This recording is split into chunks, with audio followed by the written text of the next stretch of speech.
আসসালামু আলাইকুম। আর চোরের হাতে দেশ দিলে, চোরের হাতে যখন কোনো দেশ যাবে, বাটপারের হাতে যখন কোনো দেশ যাবে, ওই দেশটার বাজার নিয়ন্ত্রণ থাকবে না। শনিবারে 600 টাকার গোস্ত কিনবেন, আবার রবিবারে 700 টাকা লাগবে। ধরে কোন ঠিক কিনা? হায় হায়, নিয়ন্ত্রণ নেই। এই রমজানের আগে তরমুজ রাখছিল 100 টাকা কেজি। আমি চিন্তা করলাম, রোজার মধ্যে আমার কয়েকটা মাহফিল ছিল, এক মাহফিলে বললাম, ভাই তরমুজ হলো পচনশীল, খালি 7টা দিন খাওয়া বন্ধ করেন, দাম কমবি না, আর বাপ কমবি। ধরে কোন কথা ঠিক কিনা? আমার সে ওয়াজটা এত ভাইরাল হলো, কতগুলো বলতে হুজুর ঠিকই হয়েছিল, 7 দিন পর খাবো। 7টা দিন মানুষ তরমুজ কিনিনি। আরে ভাই, একবারে 30 নেমে আছে। ডিমের দাম যখন বেড়ে গেল, আমি তখন বললাম ডিম হলো ঘুলানোর জিনিস। জোরে কোন কথা ঠিক কিনা? খালি 15 দিন খান না, ডিম দেখেন কিভাবে নামা আসে। এখন আমরা ভারত বয়কট করছি, আমরা ভারত বয়কট করছি। বাংলাদেশের মুসলমান ভারতীয় কোনো পণ্য কিনবে না। জোরে কোন কথা ঠিক কিনা? এখন আমরা ইসরায়েল পণ্যকে বয়কট করতেছি। ইসরায়েলের কোনো পণ্য কোনো মুসলমান কিনতে পারে না। ইসরায়েলের পেপসি, কোকা কোলা এইগুলো কেনার কারণে যেই টাকা ইসরায়েল পায়, সেই টাকা মুসলমানের রক্ত খায়। জোরে কোন কথা ঠিক কিনা? আর ভারত বয়কট করার কারণ হলো, আমাদের 400 বছরের পুরাতন বাবরি মসজিদ ভাঙ্গা ওই জায়গায় ভারত রাম মন্দির বানাচ্ছে। আপনারা বলেন তো, মন্দির বানানোর জায়গা কি ভারতে নাই? জোরে কোন আছে না? নাই। কিন্তু মসজিদ ভাঙ্গা ওই জায়গায় মন্দির বানানোর কারণ হলো, ভারত আর যাই হোক মুসলমানকে কোনোদিন দেখতে পারে। আর মুসলমান তার জীবনের চাইতেও মসজিদকে বেশি ভালোবাসে। একটু মনোযোগ শুনবেন। হযরত আলী ঘোড়া চোরের হাতে ঘোড়া দিয়া আল্লাহর ঘরের মধ্যে ঢুকতেছেন। আল্লাহর ঘরের মধ্যে যখন কোনো মুসলমান ঢুকবে, নিজের ইচ্ছা মতো ঢুকতে পারবে না, আল্লাহর আইন অনুযায়ী ঢোকা লাগবে, নবীর তরিকা মোতাবেক ঢুকতে হবে। মসজিদের মধ্যে যখন ঢুকবেন, আপনারা ঢোকেন তো? ঢোকেন না? ঢোকেন? কে ঢোকে? আপনি ঢোকেন না আপনার দেহ ঢোকে? এ ভাই, একটু গুরুত্বপূর্ণ কথা। জোহরের নামাজ আদায় হচ্ছে। কিসের নামাজ? বাগদাদের কেন্দ্রীয় মসজিদ। ইমামের নাম হলো ফজল ইবনে আব্বাস। ইমামের নাম কি? ফজল ইবনে আব্বাস। হাজার হাজার মানুষ মুসল্লি, হুজুর নামাজ পড়াচ্ছেন, জোহরের নামাজ। ইতিমধ্যে মসজিদের বাহির থেকে পাগল বলতেছে, ইমাম মসজিদে নাই রে, ইমাম মসজিদে নাই। তখন সমস্ত মুসল্লি চোখ তেরা করে দেখতেছে, আছে একটা পাগলা বলতেছে ইমাম মসজিদে নাই। ওই পাগলার কথার গুরুত্ব দিয়ে চোখ তেরা করে দেখতেছি, ইমাম আছে। আপনার বলতে ইমাম না গেলে আপনি কি নামাজের নিয়ত করতেন? তাহলে নামাজ শুরু হয়ে গেছে। এরপরেও কেউ যদি বলে ইমাম নাই রে, ইমাম নাই, ওই বাহিরের লোকের কথা বিশ্বাস করা যাবে? জোরে করে যাবে? কারণ ও সারা তো বাইরে আছে। আজকে বাহিরের লোকেরা কে কি কয় সেইটা বিশ্বাস করার বিষয় না।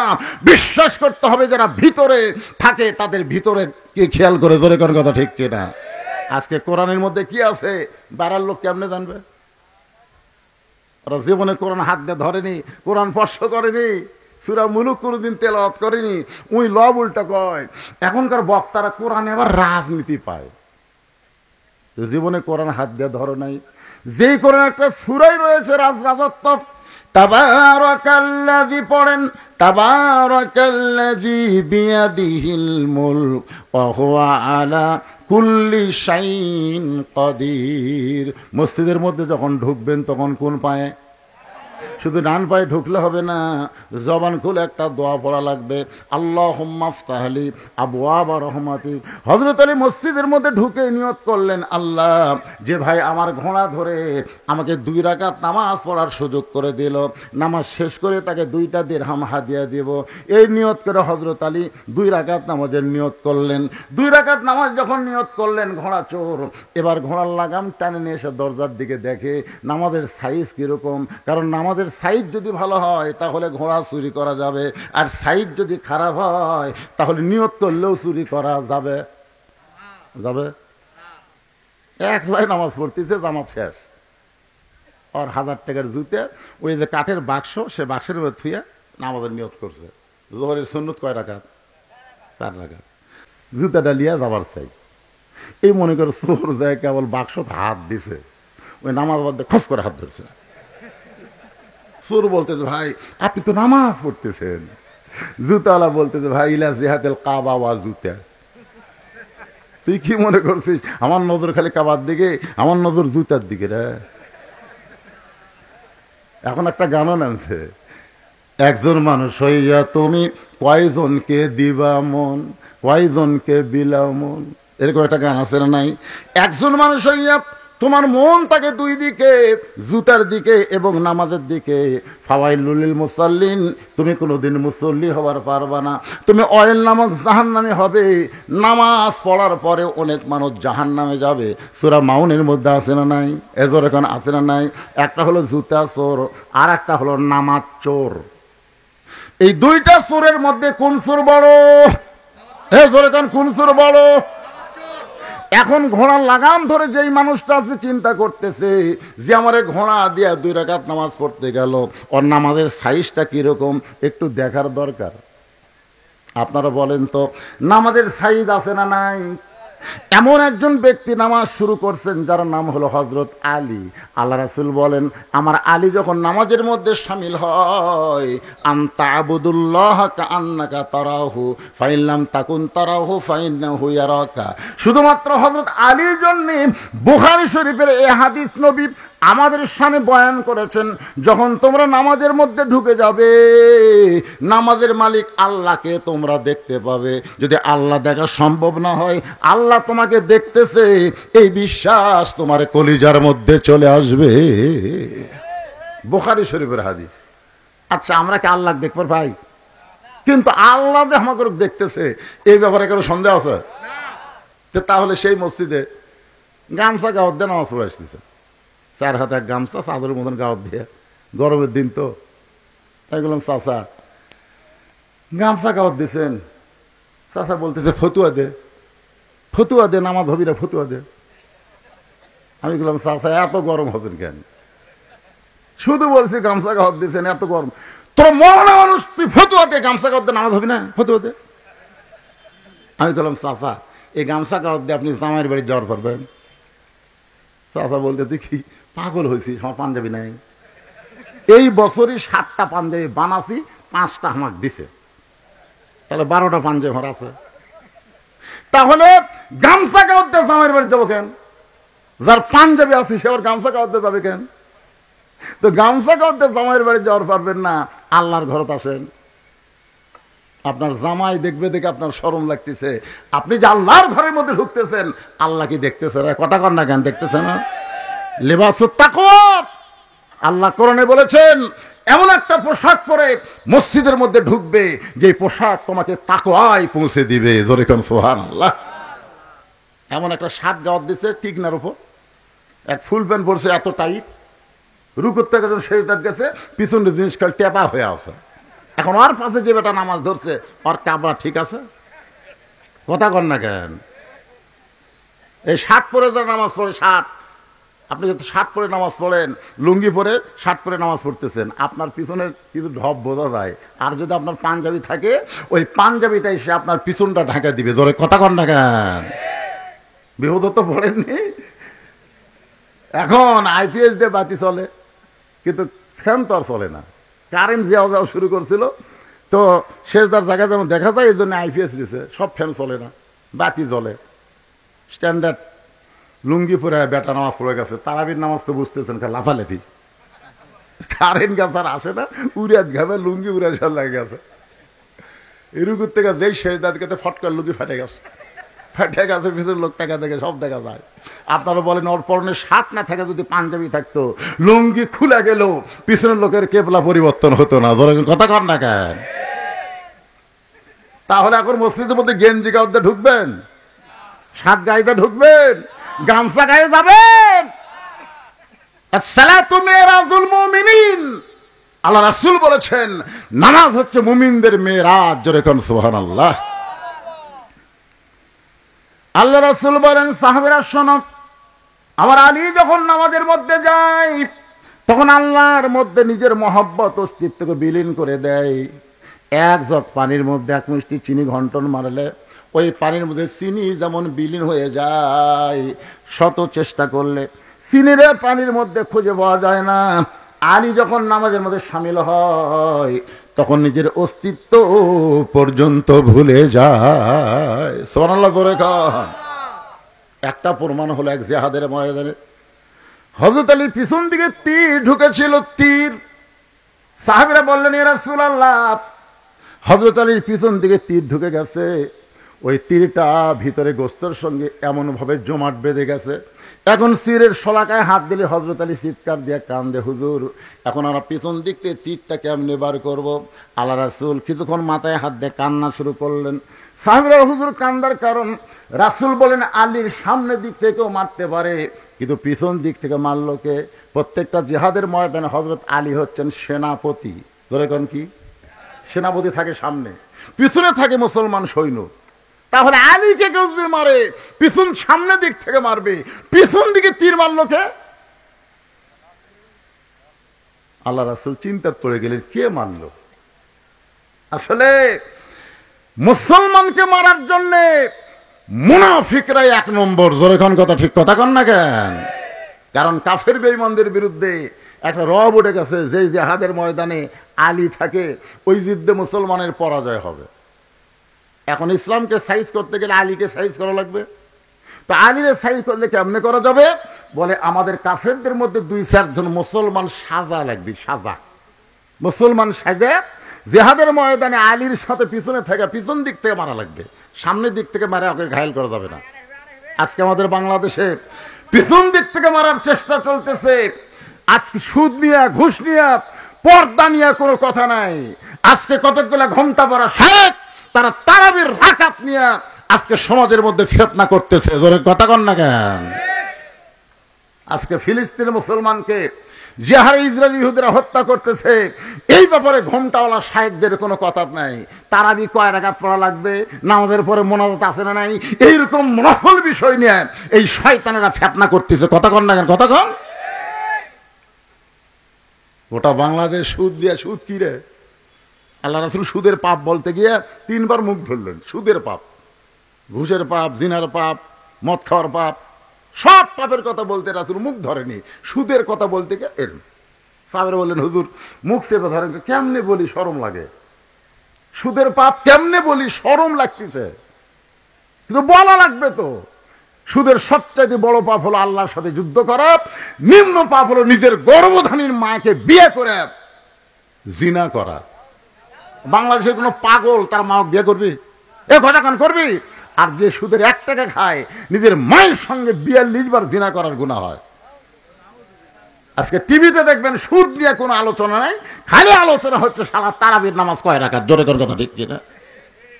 আমাকে একজন বলছে, হুজুর আমাদের গ্রামে 2 মসজিদ আছে, 8 রাকাত আছে, 20 রাকাত আছে, কোনটার যাবো? এখন তোর যেটা ভালো লাগে সেটা যা। 8 রাকাত সংখ্যার দিক দিয়ে ভালো লাগে, কিন্তু শালাকে নামাজ এত ঢিলে, হুজুর 1.5 ঘন্টা লাগে। আর 20 রাকাত সংখ্যা বেশি, কিন্তু এত তাড়াতাড়ি হয়, 40 মিনিটেই মোনাজাত, মানে সব শেষ। তাহলে যা, যে তোর মন চায় ওই 20 রাকাতে যায়, লাফাবার যায়। ধরে কেন কি করবার যায়? এত জোরে ইমাম সাহেব সূরা ফাতিহা কথা, বুঝলেন? এখানে কান্দের ফেরেশতারা কলম ধরে আছে। আল্লাহ কয়, কে রে লিখিস না কেন?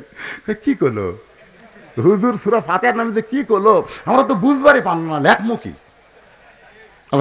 দলিল মানে ধরতেই শেষ, ফেরেশতা লেখার আগে সূরা ফাতিহা শেষ। আপনারা জানেন সূরা ফাতিহা কি? সূরা ফাতিহা হলো উম্মুল কোরআন, কোরআনের জননী। গোটা কোরআনে যা আছে সূরা ফাতিহার মধ্যে আল্লাহ তাই দিয়ে দিয়েছে। জোরে কোন সুবহানাল্লাহ। সবচাইতে বড় মোনাজাত হলো সূরা ফাতিহা। সূরা ফাতিহার এক নাম হলো সূরা কানজ, খুনি। আল্লাহর কাছে যদি কিছু পাবার চান সূরা ফাতিহার মাধ্যমে চাওয়া লাগবে। এখন আমরা ফকিরের এক ধনীর দরজা যা ভিক্ষা করতেছি, ভিক্ষা দাও, ভিক্ষা দাও, ভিক্ষা দাও, ভিক্ষা দাও, ভিক্ষা দাও, ভিক্ষা দাও, ভিক্ষা দাও। বাড়ি এলাকায় ক্যারি ভিক্ষা পায় না, মিছিল করে রে। বার হেসে বলতেছে, তুই কি চাই? ভিক্ষা দাও, ভিক্ষা দাও, ভিক্ষা দাও, ভিক্ষা দাও। মানে এত ফোর্সে করছে। আপনারা বলেন তো, বাড়িওয়ালা ভিক্ষা দিবি না পিটন দিবি? ভিক্ষা যদি চাস ফকিরের মতন চাত, মা 4 আলিফ, বাবা 6 আলিফ। 2 দিন হলে না খেয়ে আছি, দয়া করে আল্লাহর হস্তে আমাকে একটু ভিক্ষা দাও। তুমি ফকির হইয়া মানুষের দরজায় ভিক্ষা চাইতে পারো 4 আলিফ 6 আলিফ টান দিয়ে, আর সূরা ফাতিহা আল্লাহর কাছে ভিক্ষা চাইতেছো, এত ফোর্সে বললে হবে না। অন্তত স্বাভাবিকভাবে সূরা ফাতিহা তেলাওয়াতের দরকার আছে না নাই? কথাটা বলতেছি বড় দুঃখ নিয়ে।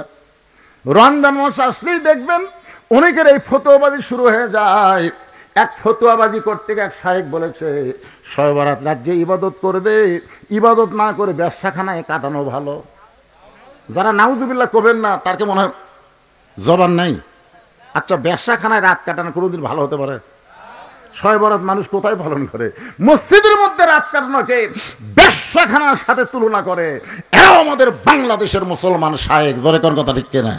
এই কয়েকদিনে এক শালা কইল 26 তারিখ দিবাগত রাত এটা নাকি বেদাত। মাথা থাকে? হাই রে হাই। একটু মনোযোগ দেবেন। হযরত আলী এমন ভাবে পিছন থেকে তীর ঢুকে গেছে, এখন তীরের সরাকা ধরি চিৎকার দেয়। সাহাবেরা বললেন, হুজুর তাহলে তীরটাকে আমরা বের করব না? রাসূল বললেন, তীর বের করতে গেলে আলীকে নামাজের মধ্যে ঢুকতে হবে। নামাজের মধ্যে যখন ঢুকে যাবে ওই সময় তোমরা তীর বের করো, কারণ আলী যখন নামাজের মধ্যে থাকে তখন আল্লাহ দুনিয়ার কোনো খেয়াল তার কলিজার মধ্যে রাখে না। সুবহানাল্লাহ, জোরে কোন। হযরত আলী সেই মহব্বতে মসজিদে ঢুকে 2 রাকাত নামাজের নিয়ত করেছেন। এমন সময় ঘোড়া চোর দেখতেছেন, আমাদের সাইজ ভালো, খালি ঘোড়া কেন, গোটা দুনিয়া নিয়ে গেলেও বুঝতে পারবি না। এই মনে করে ঘোড়া লাগাম ধরে টানতেছে, কিন্তু ঘোড়া নড়ে না। ঘোড়া কি হয়? কারণ ঘোড়া হযরত আলীরে চিনে, কিন্তু এই চোর চিনে না। হযরত আলী যে ঘোড়ার উপর চলাফেরা করতো, ওই ঘোড়ারও কিন্তু কবর আছে জানেন। হযরত আলী যে তরবারি ব্যবহার করত, সেই তরবারি এখনো মদিনা মিউজিয়ামে আছে। ওসমান গনি যেই কোরআন পড়তে পড়তে, যেই কোরআন নিজের হাতে লেগেছে, নিজের হাতে কোরআন লেগেছে এবং কোরআন পড়ার সময় তাকে হত্যা করা হয়েছে, ওসমান গনির দেহের রক্ত সহ ওই কোরআনটা আজও মদিনায় রয়েছে। বাজানগো, হযরত আলী নামাজের মধ্যে শামিল। এমন সময় ঘোড়া চোর ঘোড়ারে টানে, কিন্তু ঘোড়া নড়ে না। অনেকক্ষণ টানার পরে যখন ঘোড়া নড়ে না, তখন চোর বলতেছে, শালা নিয়ত করলাম চুরি করার নিয়তে, এই তো নড়তেছে না, কি করি? চোর ঘোড়ার লাগাম নিয়ে যখন চলে যাই, ঘোড়া পারলাম না, কিন্তু ঘোড়ার লাগাম তার ঘোড়ার মুখে রাখতে পারি না। রাগ করে যখন ঘোড়ার লাগাম নিয়ে চলে যায়, এমন সময় হযরত আলী 2 রাকাত নামাজ শেষ করে আল্লাহর ঘর মসজিদ থেকে বের হচ্ছেন। আপনারা বলেন তো, বের হওয়ার সময় তাড়াতাড়ি বের হবে না ধীরে ধীরে? এতক্ষণ আপনি যেই জায়গায় ছিলেন ওই জায়গায় হলো রহমত। যতক্ষণ মসজিদের মধ্যে ছিলেন ততক্ষণ আল্লাহ রহমত আপনার ভিতর অবারিত নাজিল হয়েছে। যখন বের হবেন তখন আপনি মনে মনে আফসোস করে বলবেন, আল্লাহ তোমার ঘরের মধ্যে ঢুকছিলাম, ঘর থেকে বের হচ্ছে, আবার ঘরের মধ্যে ঢুকতে পারবো কিনা? সে হায়াত হয়তো আমার নাও হতে পারে, এই বের হওয়ায় হয়তো জীবনের শেষ বের হতে পারে। এই জন্য আফসোস করে বলতে হবে, আল্লাহুম্মা ইন্নী আসআলুকা মিন, আপনার পড়েন না, আল্লাহুম্মা ইন্নী আসআলুকা মিন ফাদলিক। হযরত আলী মসজিদ থেকে বের হওয়ার পরে হাতের মধ্যে 2টা দিরহাম নিয়ে, 2টা টাকা নিয়ে ঘোড়ার দিকে রওনা দিলেন। ঘোড়ার কাছে গিয়ে দেখে ঘোড়া আছে, কিন্তু ঘোড়া ধরার মানুষ নাই, ঘোড়ার মুখেও লাগাম নাই। ঘোড়া ধরার মানুষ নাই এবং ঘোড়ার মধ্যে লাগাম নাই। এখন হযরত আলী পড়েছেন বেকায়দায়। আপনারা বলেন তো, মোটর সাইকেলের যদি ব্রেক না থাকে, সে যতই দামি মোটর সাইকেল হোক যাবে? আর এখনকার ব্রেক তো হাইড্রোলিক। এক ছেলে দেখি মোটর সাইকেল নিয়ে এরকম, পিছনের চাকা মোটা, নাম নাকি R15। আমি বললাম, বেটা এই হারে গাড়ি চলালে অ্যাক্সিডেন্ট করবি রে? না হুজুর, হাইড্রোলিক, খালি ইশারা মারলি ব্রেক। ওটা বলে ধরাও লাগে না, ইশারা, খালি ইশারাতে ব্রেক হয় হুজুর। এই বছর ঈদুল ফিতর দিনে 17 জন মোটর সাইকেল আলাম করছে, আপনারা জানেন না? 17 জন মরার খবর আমি পাইছি। এই গাড়ি চালাতে চালাতে 17 জন মরছে। এক বাপ ছেলে লাশ লিবার যায়, দেখে এক বেডিসর সহ মরছে। পারে ওই বেটি ছোল ওর বেটার বল হয়, বেটার বিয়ে হয়নি, তখন বাবার লাশ লেয়নি। জনগণ বলতেছে আপনার শালা পুরা শয়তান, এর পিছনে মেয়েটা মরলে শালাকে। যুবক কি করতিস? ব্রেক ছাড়া মোটর সাইকেল যেমন, লাগাম ছাড়া ঘোড়া তেমন। এখন হযরত আলী দেখে ঘোড়া ধরার মানুষ নাই, ঘোড়ার মুখে লাগাম নেই, এখন লাগামহীন ঘোড়ার পিঠে চড়ে আল্লাহ রাস্তায় দাওয়াতের কাজ করতে যাবেন। ওমান আহসানু কাওলাম মিম্মান দা ইলাল্লাহ ওয়া আমিলা সলিহান ওয়া ক্বালা ইন্নানি মিনাল মুসলিমিন। ওই ব্যক্তির চাই উত্তম কোনো ব্যক্তি নাই, যে ব্যক্তি মানুষকে আল্লাহ রাস্তায় দাওয়াত দেয়। এই আয়াতকে সামনে নিয়ে কিন্তু কথা বলতেছি, কিন্তু হযরত আলী পড়ছে বেকায়দায়, ঘোড়া আছে কিন্তু ঘোড়ার মুখে কি নাই। আপনারা বলেন তো, লাগাম বোঝেন? আপনারা লাগাম বোঝেন? লাগাম ছাড়া ঘোড়ার পিঠে চড়া আর ব্রেক ছাড়া মোটর সাইকেলে চড়া একই অবস্থা। আলী চিন্তায় পড়ে গেলেন, কি করব? এমন সময় দেখে এক আল্লাহর বান্দা রাস্তা দিয়ে আসতেছে, এক আল্লাহর বান্দা রাস্তা দিয়ে আসতেছে। হযরত আলী মনে মনে নিয়ত করছে যে 2টা দিরহাম পকেট থেকে বার করছি, ওই 2টা দিরহাম আল্লাহর বান্দাকে দিয়ে বলবো, ভাই আমি আলী পড়ছি বেকায়দায়, আশেপাশে কোনো বাজার থাকলে 2টা দিরহাম দিয়ে ঘোড়ার লাগাম কিনে নিয়ে আসবা, আল্লাহ পাক তোমার হেফাজত করবে। এই নিয়ত করে হযরত আলী দাঁড়ায় আছে। এমন সময় লোকটা সীমানার মধ্যে আসলি আলী সালাম দিবে, কিন্তু হযরত আলী সালাম দেওয়ার আগেই লোকটা আলীরে সালাম দেয়, আসসালামু আলাইকুম আলী। জোরে কোন সুবহানাল্লাহ। হযরত আলী চমকে গেল, আমি সালাম দিবার চাইলাম, কিন্তু আমি সালাম দেওয়ার আগে লোকটা আমাকে সালাম দিয়ে বলতেছে, আলী ভাই আপনি কেমন আছেন? সঙ্গে সঙ্গে আলী বলতেছে, ওয়ালাইকুম আসসালাম ভাইজান, আপনি কি আমারে চিনেন? আপনি যে আমারে সালাম দিলেন, আপনি আমি কেমন আছি জানতে চাচ্ছেন, আপনি কি আমারে চিনেন? সঙ্গে সঙ্গে লোকটা কান ধরে বলে, আপনাকে চিনে না এমন মুসলমান দুনিয়াতে না। সুবহানাল্লাহ খান। আগেরটা কি করছিল? এ কথা কয় না কেন? আগেরটা কি করছিল? আপনি কে হুজুর? আর ইনি বলতেছে আপনাকে চিনে না এমন মুসলমান দুনিয়াতে নাই। আলী বললেন, তুমি আমার কেমনে চিনো? বলে, আমি চিনি, মসজিদ নববীতে একদিন আল্লাহ রাসূল বললেন যে তোমরা কি জানো আমি নবীর চাইতেও একজন সম্মানিত ব্যক্তি তোমাদের মাঝখানে বসে আছে। সাহাবেরা বলেন, হুজুর আমাদের মাঝখানে না, আপনি হলেন সবচাইতে সম্মানিত। রাসূল বললেন, তোমরা বললে হবে না তো, আমার চাইতেও ভাগ্যবান একজন ব্যক্তি তোমাদের মাঝখানে বসে আছে। সমস্ত সাহাবেরা চমকে বলে, ইয়া রাসূলুল্লাহ আপনার চাইতে ভাগ্যবান পৃথিবীতে কে আছে? রাসূল বললেন, ওই ব্যক্তি হলো আমার চাইতে ভাগ্যবান যার বউটা হবে জান্নাতি নারীদের নেত্রী। বাবা আদম থেকে আমি নবী পর্যন্ত যত নবীর বিবি আছে, বিবিরা জান্নাতি, কিন্তু জান্নাতি নারীদের নেত্রী হবার পারবে না। জান্নাতি নারীদের নেত্রী হবে আমার কলিজা টুকরা ফাতেমা। ওই ফাতেমার স্বামী যিনি, তিনি হলেন পৃথিবীর ভাগ্যবান স্বামী। সুবহানাল্লাহ না খান। হ্যাঁ,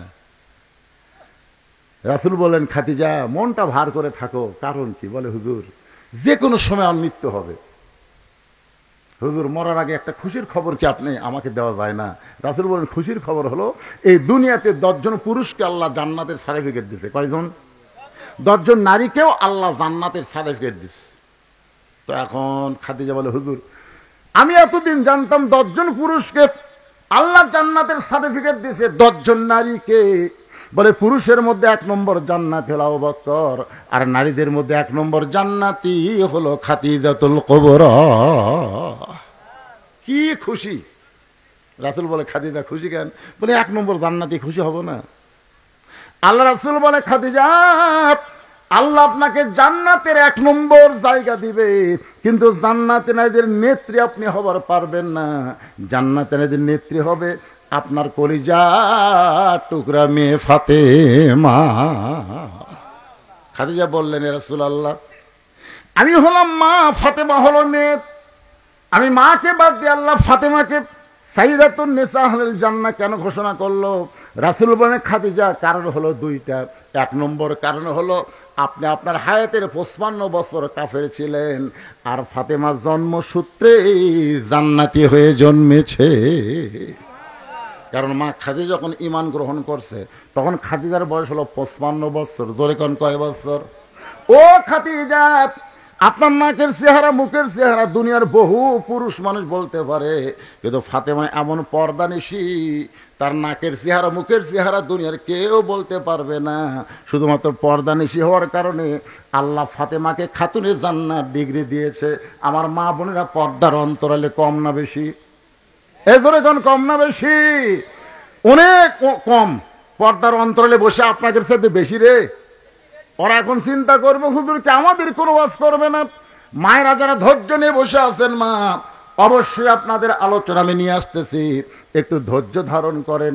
যে কথা বলতেছিলাম, এখন হযরত আলী বলতেছে, ভাইজান আপনি আমারে কেমনে চিনলেন? বলে আমি আপনাকে চিনেছি আল্লাহর নবী দিয়া। নবী বললেন, সাহাবীরা রে, তোমরা কি জানো বাবা আদম থেকে আমি নবী পর্যন্ত যত নবীর সন্তান নবী হবে, জান্নাতি হবে, কিন্তু জান্নাতি যুবকদের সর্দার হতে পারবে না। জান্নাতি যুবকদের সর্দার হবে আমার কলিজার টুকরা হাসান আর হোসাইন। এ হাসান হোসাইন বাবায় যিনি, তিনি হলেন পৃথিবীর ভাগ্যবান বাবা। সেই দিন থেকে আমি জানি আপনি সাধারণ কোনো মানুষ না। সোনার লাগান দেখেন।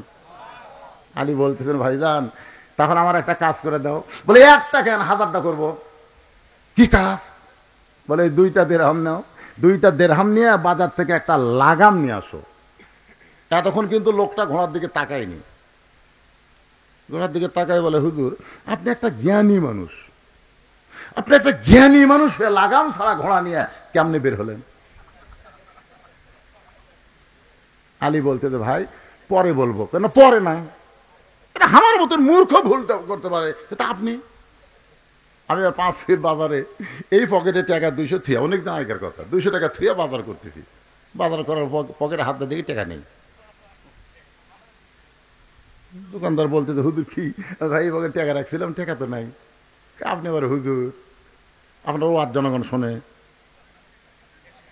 আমি বললাম, মিয়া টাকা হারাছে আমার, তুমি গরম কোন পকেটে টাকা রাখা লাগবে এইটাই যে হুজুর জানে না, তাই ওয়াজ করে কেমনে? আপনার কি এই পকেট ছাড়া আর কোনো পকেট নাই? না আছে তো সেই পকেটে থবেন। এটা থোছেন, এটা থই মানুষ ম্যাসওয়াক, এটা থই টয়লেট পেপার, এটা টাকা থয়। তাই বলে, ভাই তাহলে ব্যাগ থেকে এখন এগুলো ঢালা না, ঢালা লাগবে না হুজুর, আজকে টাকা যখন নাই নিয়ে যান যান। আমি বললাম, ভাই এই খবর জান তুমি কাকে দিও না, তুমি যে গরম অবস্থায় জনগণ শুনলে একই অবস্থা। এই কথা বলে আমি ব্যাগ নিয়ে যখন যাচ্ছি, এক লোক দৌড়ে, হুজুর শোনেন আপনার বল পকেট মারছে। আমি বললাম, তোমার কে কইলো? এই হাটের মধ্যে সরগুলো পড়ে গেছে, হুজুরের পকেট মারছে রে। আমি সেই দিনই বুঝলাম, জ্ঞানী মানুষ সামান্য ভুল করলে জনগণ বলার একটা চান্স পায়। ধরে কোন কথা ঠিক কিনা? আলী বলতেছেন, ভাইজান আমার ঘোড়ার মুখে লাগাম ছিল কিন্তু বর্তমানে নাই। তুমি কি 2টা দিরহাম দিয়া পাশের বাজার থেকে একটু লাগাম কিনে নিয়ে দিতে পারবা না? লোকটা বলতেছে, হুজুর আমার প্রশ্ন হলো, আপনি লাগাম ছাড়া ঘোড়া নিয়ে কেমনে বের হলেন? আপনি সাধারণ কোনো মানুষ না। আল্লাহ রাসূল বলেছেন, আনা মাদিনাতুল ইলমি ওয়া আলিও বাবুহা, আমি হচ্ছে এলেমের শহর, আলী হচ্ছে তার দরওয়াজা। জোরে কর না সুবহানাল্লাহ। আল্লাহ রাসূলের শেষ ওসিয়তের মধ্যে একটা ওসিয়ত ছিল, তোমরা যখন কোনো বিষয়ে আটকে যাবে, আমি নবী না থাকলেও আলী তোমাদের মধ্যে থাকবে, আলী তোমাদের সেই বিষয়ে ফয়সালা করে দিবে। জোরে কোন সুবহানাল্লাহ। আপনারা আলীর জীবনী পড়লে বহু কিছু জানতে পারবেন। একবার হযরত ওমর জেরুজালেমে গেছিল, খ্রিস্টানদের এলাকায়। এর শেষ পজিশনে হযরত ওমর আছে রাখাল হয়ে রশি ধরে, আর রাখাল আছে উটের পিঠে, শেষ পজিশনে। মাঝে মধ্যে তো বদলাবদলি হয়েছে, একবার উমর একবার রাখাল, একবার উমর একবার রাখাল। কিন্তু লাস্টে গিয়ে উমরের ভাগ্যে পড়ছে রশি ধরে, আর রাখাল উঠছে উটের পিঠে। তো জেরুজালেমের খ্রিস্টানরা ভাবছে, যিনি উটের পিঠে বসে আছে তিনি হযরত ওমর। এরকম একটা চকিয়া এনে উটের সঙ্গে লাগায় বলতেছে, আমিরুল মুমিনিন আপনি সরাসরি নামতে কষ্ট হবে, এই চকিয়ার ওপর পা দেবেন। তারপর একজন হামাগুড়ি দিয়ে বলতেছে, খ্রিস্টান আমার পিঠের ওপর পা দিয়ে আপনি আস্তে করে জমিনে নামবেন। রাখাল যখন কান্না শুরু করছে, জেরুজালেমের খ্রিস্টানরা বলতেছে, আমাদের অপরাধ কি কান্দেন? বলে, অপরাধ তোমাদের কিছু না, তোমরা আসলে চিনতেই পারতেছো না, আমি হযরত ওমর নই, আমি হলাম একজন রাখাল। আর যিনি জমিনে রশি ধরে দাঁড়িয়ে আছেন তিনি হলেন হযরত ওমর। জেরুজালেমের খ্রিস্টানরা বলে এটা কেমনে হয়? অর্ধ পৃথিবীর খলিফা হয়ে জমিনে রশি আর রাখাল হয়ে উটের পিঠে কেমনে হয়? রাখাল বললেন আল্লাহর কোরআন দিয়ে যখন রাষ্ট্র চলবে তখন নেতা আর জনগণের মধ্যে এমন ভারসাম্যতা এসে যায়। ধরে কর সুবহানাল্লাহ। খ্রিস্টানরা বলতেছে তাহলে খামাখা আর ওই খ্রিস্টানের মধ্যে থাকবো কেন? হযরত ওমরের চরিত্র আদর্শ দেখে হাজার হাজার খ্রিস্টান ইসলাম গ্রহণ করলো। ধরে কর সুবহানাল্লাহ। কিন্তু যতগুলাই ছিল তাদের মধ্যে সবাই ইসলাম গ্রহণ করলে একজন বেঁকা ছিল। বেঁকা বেঁকা বোঝেন না? এখানে অনেক মানুষ কিন্তু আজকে ওয়াজ শুনে বুঝতেছে, আমলের নিয়ত করছে, কিন্তু কতগুলো লোক চিন্তা করে যা আসলাম তাই, আগেও যা পরেও তাই। আগে এশার নামাজও পড়েনি, ওয়াজের শেষেতে ফজর সেটাও পড়বি না, আগেও যা পরেও তাই। কুত্তার নেজের মতন বেঁকা আছে না নাই? দরকার আছে না নাই? তো ওই বেঁকা ওই মারছে দৌড়, ইমান গ্রহণ না করে এক দৌড়ে পাদ্রির কাছে গেছে। খ্রিস্টান ধর্ম যারা প্রচার করে এদেরকে বলা হয় পাদ্রি। হিন্দুদের মধ্যে হলো বামন আর মুসলমানের মধ্যে হলো পীর। আমরা মৌলানারা কিন্তু তেমন সম্মানী না। মুসলমানের মধ্যে সবচাইতে সম্মানী হলো পীর সাহেব। ধরে করেন কি সাহেব? আমি বহু পীরকে দেখছি তাদের হাতে কেউ মুসাফা করলে খালি হাতে করে না, 50 টাকা 100 টাকা থাকি, কিন্তু আমার হাতে কেউ মুসাফা টাকা দেওয়া করে না। তখন আমি বুঝি এই হাতের চাইতে হাতের দাম বেশি পারে। তো মুসলমানের মধ্যে পীর, হিন্দুদের মধ্যে বামন, খ্রিস্টানদের মধ্যে পাদ্রি। ওই বেঁকা দৌড়ে গিয়ে বলে হুজুর ঘরের মধ্যে বসে জিকির মারেন, মদিনার থেকে উমর এসে সবগুলো মুসলমান করছে। পাদ্রি খুব চালাক চতুর মানুষ, এক দৌড়ে গিয়ে বলে ওমর আমিও তোমার হাতে মুসলমান হওয়ার চাই। ওমর ফারুক বললেন আপনার মতন মহান ব্যক্তি যদি ঈমান গ্রহণ করে ইসলামের প্রতি চলা বড় সহজ হয়ে যাবে, তাহলে আপনি পড়েন কলেমা। পাদ্রি বলতে যে পড়ার আগে আমার 4টা প্রশ্ন আছে, উত্তর দিবার পারলে মুসলমান হব, নচেত কিন্তু মুসলমান হব না। ওমর ফারুক বলে পাদ্রি রে কি প্রশ্ন? বলে 1 নম্বর প্রশ্ন হলো পৃথিবীর এমন কোন জায়গা সূর্যের আলো একবার পড়েছে কিয়ামত পর্যন্ত ওই জায়গায় সূর্যের আলো পড়বে না, ওই জায়গার নাম বলতে হবে। এই ওমর আমার 2 নম্বর প্রশ্ন হলো পৃথিবীর এমন কোন কবর যে কবরটাও জীবিত, কবরের মধ্যে লাশটাও জীবিত, ওই কবর এবং লাশের নাম বলতে হবে। আমার 3 নম্বর প্রশ্ন হলো পৃথিবীর এমন কোন 2 যমজ ভাই একই সঙ্গে জন্মগ্রহণ করছে, আবার বহু বছর একসঙ্গে 2 ভাই মৃত্যুবরণ করছে, কিন্তু এক ভাইয়ের সাথে 100 বছরের বড়, এই 2 ভাইয়ের নাম বলতে হবে। আমার 4 নম্বর প্রশ্ন হলো ওমর পৃথিবীর এমন কোন কারাগার যে কারাগারের মধ্যে কয়েদি নিঃশ্বাস নেবার পারে না এরপরেও জীবিত থাকে। এই 4টা প্রশ্নের উত্তর যদি দিবার পারো তাহলে আমি পাদ্রি মুসলমান হব। ওমর ফারুক বলে পাদ্রি ভাই উত্তর তো দেওয়ার কথা দূরের কথা, এমন প্রশ্ন আমি জীবনে শুনি নাই। ওমর ফারুক যখন উত্তর দিবার না পারে তখন পাদ্রি আর ঈমান গ্রহণ করে নাই। ওমর ফারুক জেরুজালেম থেকে যখন মদিনায় আসলেন আলীর সঙ্গে দেখা, আলী বলতেছে আমির আল মুমিনিন জেরুজালেমের খবর কি? ওমর ফারুক বললেন হাজার হাজার খ্রিস্টান মুসলমান হয়েছে কিন্তু একটা পাদ্রি মুসলমান হবার চাই হইল না। ওমর ফারুক বললেন আলী আমাকে 4টা প্রশ্ন করেছে, উত্তর দিবার পারলে মুসলমান হতো, কিন্তু আমি উত্তর দিবার পারি নাই বলে সে মুসলমান হয়নি। আলী বলতে যে কি প্রশ্ন করছে? ওমর ফারুক বলেন 1 নম্বর প্রশ্ন হলো পৃথিবীর এমন কোন জায়গা সূর্যের আলো একবার পড়েছে কিয়ামত পর্যন্ত পড়বে না, ওই জায়গার নাম কি? আলী বলতেছে ওই জায়গা হলো ওমর যখন হযরত মুসা আলাইহিস সালাম যখন সাগর পাড়ি দেয় ওই সময় আল্লাহ সাগরকে রাস্তা বানায় দিছিল, ওই রাস্তায় যখন ফেরাউন নামছে আবার সাগর পূর্বের মতন হয়ে গেছে। ওই যে মুসা আলাইহিস সালাম যখন রাস্তা হয়েছিল ওই সময় সূর্যের আলো সাগরের তলদেশে গেছে, সাগর একত্র হওয়ার পরে কিয়ামত পর্যন্ত আর সূর্যের আলো ওই জায়গায় পড়বে না। ওমর ফারুক আলী রে আমার প্রশ্ন কোয়া শেষ না হতে উত্তর শেষ। 2 নম্বর প্রশ্ন হলো পৃথিবীর এমন কোন কবর জীবিত লাশটাও জীবিত? আলী বলতেছে কবর হলো মাছ আর লাশ হলো ইউনূস আলাইহিস সালাতু ওয়াস সালাম। ওমর বলে আলী রে 3 নম্বর প্রশ্ন হলো এমন কোন 2 ভাই একই সঙ্গে জন্মগ্রহণ করছে বহু বছর পরে একসঙ্গে আবার মৃত্যুবরণ করছে, কিন্তু এক ভাইয়ের সাথে 100 বছরের বড়। আলী বলতেছে এক ভাইয়ের নাম হলো ওজাইর, আর এক ভাইয়ের নাম আজিজ আলাইসাল্লাম। ওজাইরকে আল্লাহ তাআলা 100 বছরের ঘুম দিছিল, 100 বছর ঘুমের পরে আবার চেতন করে হায়াত দিল। আবার কাফেররা 2 ভাইকে একসঙ্গে হত্যা করলো, কিন্তু ওজাইর ঘুমের মধ্যে থাকার কারণে 100 বছর সে ছোট ছিল। উমর ফারুক কান্দার বলে, আলী রে 4 নম্বর প্রশ্ন করেছে, পৃথিবীর এমন কোন কারাগার কয়েকদিন নিঃশ্বাস নেবার পারেনের পরও জীবিত থাকে? আলী বলতেছে, মায়ের পেটের সন্তান নিঃশ্বাস নেবার পারে না, এরপরও আল্লাহ জীবিত রাখে। এজন্যে আলী হলেন সবচাইতে জ্ঞানী, এমন জ্ঞানী। নবী সাহাবেদের নিয়ে আলী নিয়ে খাওয়া দাওয়া করতেছে, খুরমা খেজুর। জোরে কোন কি খেজুর? খুরমার কথা বললে তো একটা কথা না বললে হয় না। আমাদের রোজার শুরুতে কিন্তু একজন মন্ত্রী বলছিল, আপনারা বড়ই ইফতার করবেন। কি দিয়া? আল্লাহ রাসূল কি বলেছেন? কথা কয় না কি? ঠান্ডা পানি আর খুরমা খেজুর একটা হলেও নবীর সুন্নত আদায় হবে। আর একটা খুরমা খেজুরের লাগাম ধরা পারে না, বড়ই খাবার কয়। তো খুরমা খেজুর খাচ্ছেন, নবী সাহাবীদের নিয়ে আলী নবীর কাছে বসে আছে, একের পাশে। আল্লাহ রাসূল খুরমা খেজুর খায়, বিচিটা খপ করে আলীর সামনে রাখে। কিছুক্ষণ পরে রাসূল বলতেছে, দেখো আলীর পেটে এত খিদা, একলাই কতগুলো খেজুর খাচ্ছে, মুখের সামনে বিচির টিপ। আলী বলছে, আসলেই তাই ভাই, আমার খিদা বেশি। অনেকগুলা খেজুর খাইছি, বিচি অনেকগুলা, কিন্তু তোমরা বলো তো খিদা কার বেশি, যে বিচি বার করা খায় না বিচি সহ খায়? তো বলতে যে খিদা তো তারই বেশি, তাই বিচি বার করার সময় পায় না। তো নবীর দিকে তাকায় দেখো একটাও বিচি নাই, মানে এত খিদা লাগছে বিচিগুলা পর্যন্ত বার করা পারেনি। সঙ্গে সঙ্গে রাসূল বলে, ওঠ! আল্লাহ নবী বলে, ওঠো! আলীকে উঠায় নিয়ে বুকের সঙ্গে জাপটে ধরে বলেন, আলী রে, আমি হলাম ইলমের শহর, তুই হলি সেই শহরের দরওয়াজা। জোরে কোন সুবহানাল্লাহ।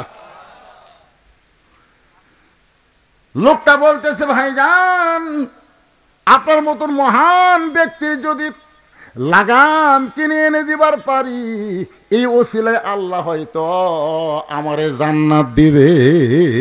সুবহানাল্লাহ না কেন?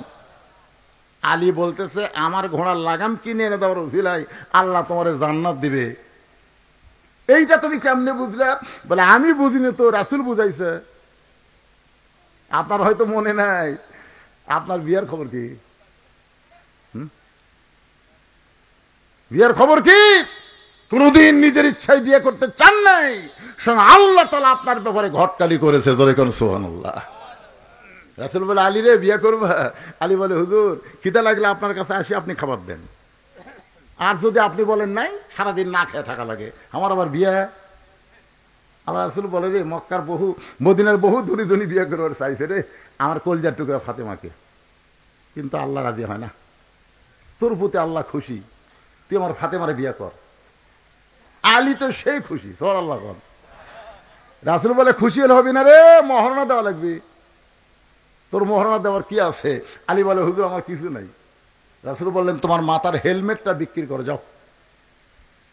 লোকটা কান্দার বলে, আলী ভাই, আপনি মাথার হেলমেট নিয়ে যখন বাজারের দিকে যাচ্ছেন, এমন সময় পিছন দিকে এক ব্যক্তি দৌড়ায়, ওই ব্যক্তির নাম হলো ওসমান গনি। আলী রে, হঠাৎ হযরত আলী থমকে যায়। ওসমান গনি বলে, আলী কোথায় যাওয়া? বলে, ওসমান ভাই, আপনি কি জানেন আমার বিয়ার ফুল ফুটছে, আমার বিয়ে হবে নবীর কলিজার টুকরা ফাতেমার সঙ্গে। মোহরান স্বরূপে হেলমেট বিক্রি করে দাম হবে, সেইটা আদায় করা লাগবে, আমি বাজারের দিকে যাই। ওসমান গনি বলে, হেলমেটের দাম কত নিবা? আলী বলতেছে, আপনার কাছে দাম চাওয়াই হলো ঠকা, কি চাবো আমি, বলেন আপনি কি দিবেন? সঙ্গে সঙ্গে ওসমান গনি 1 টোপলা টাকা দেয়। আলী হেলমেট দিয়ে টোপলা নিয়ে যখন দৌড় মারতেছে, ওসমান গনি বলে, আলী রে, কি দিলাম টোপলায়, একটা বার কি গুনাহ দেখবা না? আলী বলতেছে, এক মুসলমান আর এক মুসলমানকে কোনদিন ঠকায় না।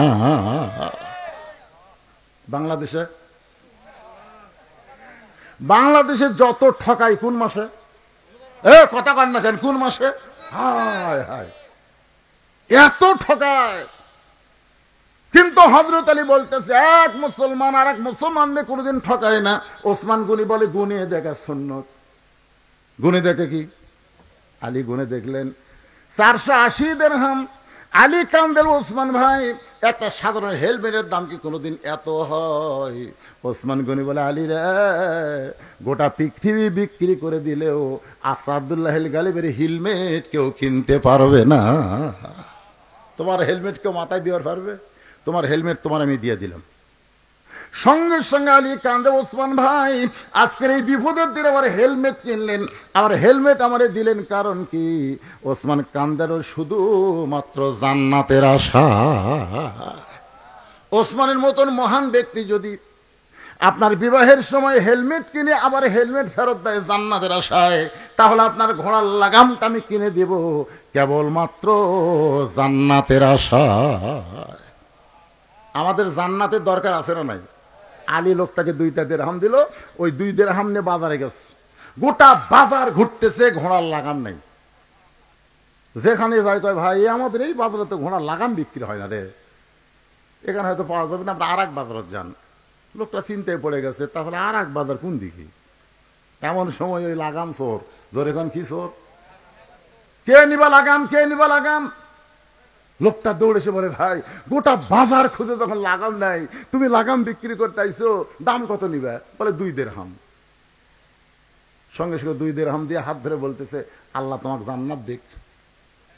চোর চুম করছে কে রে? আপনার কি মনে করেন? সুদারু ঘুষারু 10,000 টাকা দান করলো, আর একটা গরিব মানুষ 20 টাকা দান করলো, আল্লাহর কাছে কোনটার দাম বেশি? কিন্তু বক্তারা 20 টাকা যে দান করছে ওর খবরই নাই, লিয়ে থুয়ে দিছে, আর 10,000 দিলে হাত তুলে, আল্লাহ আল্লাহ কাছে যত দোয়া কর কবুল হবে না, যতই দোয়া কর কবুল হবে না। আল্লাহ মানুষের অন্তর জামিয়ে, জোরে কোন কথা ঠিক কিনা? কথা গান অন্তরের খবর জানে খে। যেই বলছে ভাই আল্লাহ আপনাকে জান্নাত দিবে, সঙ্গে সঙ্গে লাগাম চোরা চমকে উঠছে, কারণ জানে এই লাগাম হলো চুরি করা, এইটা বিক্রি করে কোনোদিন জান্নাত পাওয়া যায়? কথা কন না কেন? যায়। চুরি করা, ঘুষ খাওয়া, সুদ খাওয়া, টাকা দান করলে জান্নাত পাওয়া যাবে না। হালাল কামাই থেকে অল্প দান করেন, ওই দানটা আল্লাহকে দোস্ত বানায় দিবে। রাসূল বলেছেন, সফি হাবিবুল্লাহ, যারা দান করবে তারা আল্লাহর দোস্ত। ধরে কোন সুবহানাল্লাহ। লোকটা লাগাম নিয়ে হযরত আলীর কাছে গেছে, হযরত আলী লাগাম দেখার সঙ্গে সঙ্গে কান্না শুরু করেছে। লোকটা বলে, ভাইজান এই লাগামকে আপনার পছন্দ হয় নাই? লাগাম দেখার সঙ্গে সঙ্গে কান্না শুরু করে দিলেন। আলী ঘোড়ার মুখে লাগাম নাই বলতেছে, ভাই রে, যেইটা বান্দার জন্য হালাল ছিল সেইটা কর্মদোষে হারাম হয়ে গেল। আমার কথা কি আপনার বুঝবার পারছেন? রে পানি চচ্চর করে পড়তেছে রে, কেউ নাই? আমি কি কথা বললাম? যেইটা বান্দার জন্য কি ছিল, হালাল ছিল, সেইটাই কর্মদোষে হারাম হয়ে গেল। আপনি যতই চেষ্টা করেন 5 তলা 7 তলা 10 তলা বিল্ডিং বানান, আপনি গুদামজাত যতই খাদ্য করেন, ব্যাংকে লক্ষ লক্ষ কোটি টাকা কামাই করলেন, আপনি বলেন তো আপনার রেজেকের বাইরে কি আপনি খেতে পারবেন? এই কথা কন না কেন? আপনার যতটুকু শান্তি আল্লাহ দুনিয়াতে দিছে, তার সাথে বেশি শান্তি আপনি করতে পারবেন? 3 তলা 4 তলা বানায়, গেটের দরজার যখন চাবি লাগায়, জাপানি চাবি, চাবি লাগার পরে টানতেছে, ঘরের মধ্যে যায়, ছিটকে তুলে দেয়, আবার ঘুমের বড়ি খায়, ঘুমাবার চায়, তারপরে শান্তি নেই, চোখ লাটার মতন করে থাকে। বউকে, কে গো, গেটের তালে দিলে, ঘরত ছিটকি দিলে, আবার ঘুমের বড়ি খেলে, আবার এসি দিয়ে তুমি, তাও ঘুম ধরে না। কিছুক্ষণ পরে একটা নাক ডাকার শব্দ আসতেছে, কে রে? আমার ঘুম ধরে না, আমার বাড়ির আশেপাশে লাখ ডাকে, কে রে? ওই বারান্দাতে এসে তাকায় দেখে ওর গেটের কাছে একটা ভুটভুটির তেল ফুরে গেছে। ওই ভুটভুটি এখন বাড়ির নাও যায়, ওই ভুটভুটির উপরে লাখ ডাকে ঘুম পাড়তেছে। দেখছেন, 3 তলা বাড়ি আছে, কিন্তু শান্তির ঘুম আল্লাহ কাড়ালিস। ওর বাড়ি নেই, রাস্তার মধ্যে ভুটভুটির উপর লাখ ডাকে ঘুমায়। কি একজনের সামনে 10 আইটেমের খাওয়া, ওই খালি দেখতেছে আর চিন্তা করতেছে, ওটার মধ্যে ডায়াবেটিস বেশি, এর মধ্যে হার্ট অ্যাটাকের সম্ভাবনা আছে, না দরকার নেই। এলু ছানা আছে, এলু ছানা সাইডে। ওর ড্রাইভার কয়, আমার দে খাওয়া, কাক কয় তোকে দেখে দেবো। জোরে কোন কথা ঠিক ছিল? ড্রাইভারের সামনে তখন দিতে সমানে মারতেছে, ওই খালি দেখার কয়, ভাই রে আমার টাকা আছে খাওয়া নাই, আর তোর টাকা নাই খাওয়া আছে। সুবহানাল্লাহ কর না কেন? শান্তি দেওয়ার মালিককে, শান্তি যদি চান এরকম কোরআনের মাদ্রাসাকে আপনাদের এলাকায় জিয়ায় রাখতে হবে। আজকে মুসলমান ফিলিস্তিনিরা আজকে আল্লাহর ঘরে কাবার বাইতুল মুকাদ্দাসের জন্য জীবন দেয়। আজকের এই কোরআন বাংলাদেশে বিজয়ের জন্য আমরা কারা কারা জীবন দেওয়ার চাই, আল্লাহকে দুই হাত তুলে একটু দেখাবো কারা কারা জীবন দেব। লিল্লাহে তাকবীর। হাত নামান। সমস্যা হলো 90% মুসলমানের দেশে প্রাইমারি চলে সরকারের টাকা দিয়া, আর কোরআনের মাদ্রাসা চলে মানুষের দান সদকা দিয়া। আপনার যে হাতকে খাটো করেন, আমার মোর্শেদ ভাই যেভাবে আদায় শুরু করলো আমি মনে করলাম ওটা দিবেন, কিন্তু আপনাকে দেওয়ার সাইজ দিকে মনে হলো না যে মাদ্রাসা আবার কলম তুলিছে ছাদ ঢালাই দিবে। ছাত্র আটতেছে না ভাই, ছাত্র আটতেছে না, প্রাইমারির ছাত্র নাই, বিল্ডিং 3 তলা। জোরে কোন কথা, ঠিক কথা কর না কেন? আর হাফেজি মাদ্রাসায় এত ছাত্র আটতেছে না, তারা বিল্ডিং করবে কিন্তু তাদের টাকা নেই। এই জন্য আজকে যারা এখানে বসে আছেন সম্পদকে দুনিয়ার সবকিছু মনে না করে আল্লাহর জান্নাতকে বিশ্বাস করে এখানে 100 জন আল্লাহর বান্দা চাই, 100 জন যাদের বাপ মা কবরে গেছে, নবীর মাদ্রাসা একটা কোরআন শরীফ দান করবেন। উঠলো কে মুরব্বী, এখন উঠলো কেন? এই সময় এই দেখেন ঘড়ির দিকে তাকায় দেখেন, এখন 12:20 বাজতেছে। কত? 12:15 বাজতেছে। এই 12:15 মানে কি? এই সময় কি উঠতেছেন কেন? এতক্ষণ তো ওঠেননি। আল্লাহ তোমার কোরআন বিজয়ের আন্দোলনে 2 হাত তুলে দেখালো, অথচ তোমার নবীর মাদ্রাসায় একটা কোরআন শরীফ দান করার ব্যাপারে যারা কৃপণতা করতেছে। এই মাদ্রাসায় আমি শুনলাম 70 জনের বেশি ছাত্র আছে। কত ছাত্র? 70 জন। আমার ইলিয়াস ভাই বসে গেছেন এটা এসে, মাশাআল্লাহ 70 জনের বেশি ছাত্র। একটা করে ছাত্রকে একটা করে কোরআন শরীফ দান করা লাগবে। সবচাইতে বড় দান মাদ্রাসার বাচ্চার হাতে একটা কোরআন। আপনারা হয়তো চিন্তা করতেন হুজুর এত রাত্রে আমরা কোরআন কুড়ি কিনবার দেবো। কোরআন কিনা লাগবে না, 500 টাকা দান করবেন, আল্লাহ রাস্তায় একটা কোরআন দানের সওয়াব আল্লাহ আপনাকে দিবে। আপনাদের বাপ মা যদি মারা যায় আল্লাহ কবরকে জান্নাতের বাগান বানাবে। ভাইজান কে 500 টাকা দিবেন বাপ মার কবরকে জান্নাত বানানোর জন্য? নবীর মাদ্রাসা একটা কোরআন নগদে দান করা লাগে ভাইজান, এটা কিন্তু বাকি না। যারা দিবেন যারা দিবেন তারা একটু উঠে আসেন। যদি তারা উঠতে না পারেন মাদ্রাসার তাল বেলেমকে ভিতরে পাঠিয়ে দেন। আল্লাহ তোমার বান্দারা নবীর মাদ্রাসায় 500 টাকা বাবদ কোরআন শরীফ বাবদ 500 টাকা দান করছে। আল্লাহ কি নাম? সবুজ। আল্লাহ 2টা কোরআন বাবদ আল্লাহ তোমার এক মুরব্বী বান্দা রিজাউল ইসলাম 1000 টাকা দান করেছে। আল্লাহ দানকে কবুল করেন, আল্লাহুম্মা আমিন। নুরুল ইসলাম আল্লাহ কোরআন শরীফ বাবদ 500 টাকা দান করেছে। আল্লাহ নুরুল ইসলামের দানকে আল্লাহ আপনি কবুল করেন, আল্লাহুম্মা আমিন। নবী মাদ্রাসাকে যারা ভালোবাসেন এই সময় উঠবেন না, কারণ আপনি ওঠা মাত্র আপনার দেখা দেখি আর একটা লোক যদি ওঠে, যে লোকটা প্রথম আজকে মাহফিল থেকে বাড়ি যাওয়ার জন্য উঠলো, সমস্ত লোক ওটার পাপ আল্লাহ তার কান্দর জমা দিবে। এই জন্য বাদান উঠবেন না, ডাবে বসে থাকবেন। যারা টাকা দিবেন কেবলমাত্র তারাই উঠে স্টেজের দিকে আসবেন। আল্লাহ তোমার আর একজন বান্দা কোরআন শরীফ বাবদ 500 টাকা দান করছে, আল্লাহ দানকে কবুল করেন। মোস্তফা 2টা কোরআন শরীফ বাবদ, বাপ মা হয়তো 2 জন কবরে গেছে, বাপ মা রুহের মাগফিরাত স্বরূপ 2টা কোরআন বাবদ 1000 টাকা দান করেছে, আল্লাহ কবুল করেন। আর একজন কোরআন বাবদ 500 টাকা দান করছে, আল্লাহ কবুল করেন। লিল্লাহি তাকবীর। 4টা কোরআন বাবদ শাহিন 4টা কোরআন শরীফ বাবদ কি করে? ব্যবসার জন্য দোয়া চাইছে, আল্লাহ ব্যবসার মধ্যে বরকত দিও, আর বেশি বেশি যেন দান করতে পারে। উজ্জ্বল 2টা কোরআন শরীফ বাবদ 1000 টাকা দান করেছে, আল্লাহ উজ্জ্বলের দানকে আল্লাহ আপনি কবুল করেন, আল্লাহুম্মা আমিন। ভাইজান পকেটে কি টাকা নাই? টাকা যদি না থাকে তাহলে আপনি বাকি লিখে দিতে পারেন যে হুজুর এইরকম কোরআন চাবে, তা তোমরা জানি না, পকেটে তো টাকা নাই, ভিতরে খাতা নেই গেছে, আপনি লিখে দেন 2টা কোরআন বাবদ 1000। তাই বলে আর বাজার থেকে 2টা কোরআন এনে মাদ্রাসার দিলে হবে না। আপনার কোরআনের দরকার নাই, মাদ্রাসার কোরআন নুরানি পদ্ধতিতে লেখা, ওগুলো আপনি বাজারে কিনা পারবেন না, সমস্যা হবে।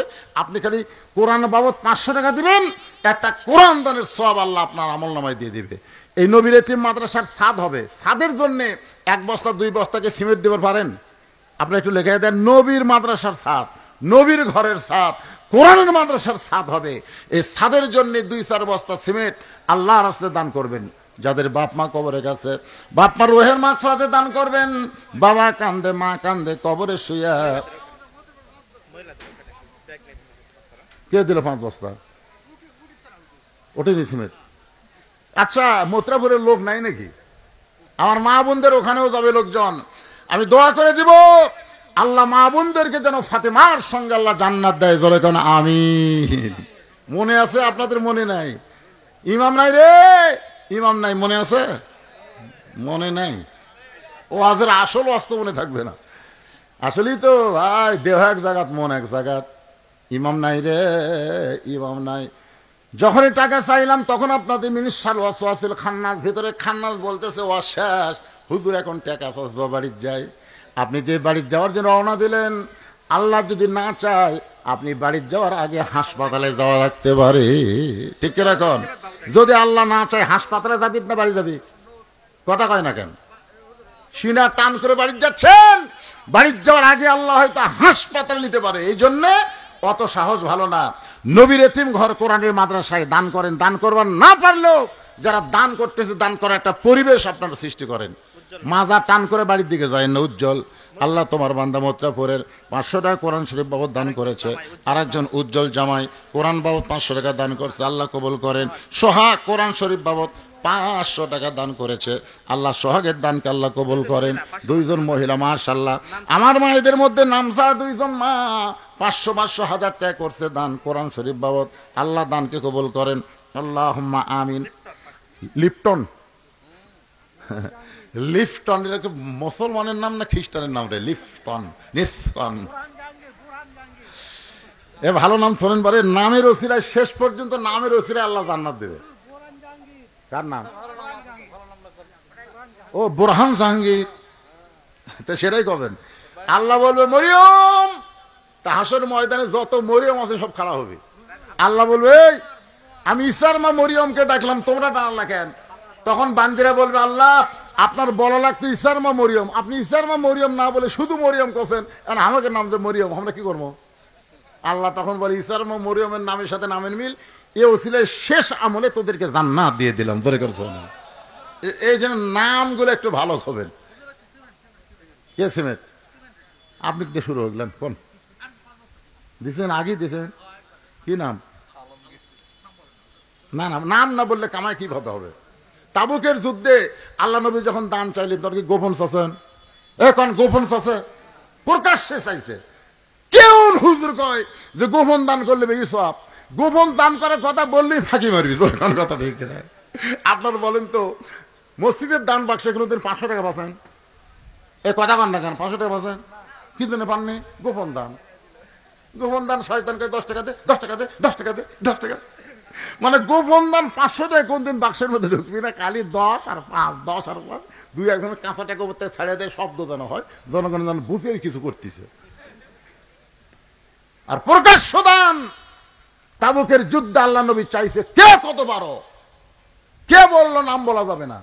আপনি যদি রিয়া না থাকে, আপনার নামের ওসিলায় যদি নাম শুনে আরো 10 জন দেয়, ধরে কোন কথা ঠিক কিনা ভাইজান?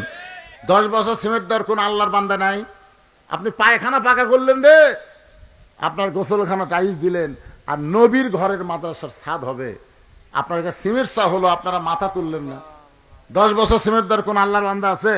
আবু বকর রাদিয়াল্লাহু সঙ্গে আল্লাহ যেন জান্নাত দেয়। ধরে কোন আমিন। এই খাতালা ভাইরা খবর আছে?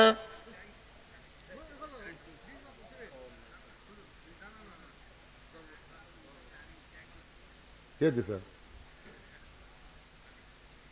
এখানে যে ট্যাঙ্কি ভরে পানি পড়লো সেটা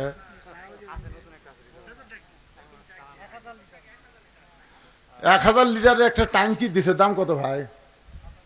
7200 টাকা। ওর উপর আবার সিমেন্টের চাপ দেবেন।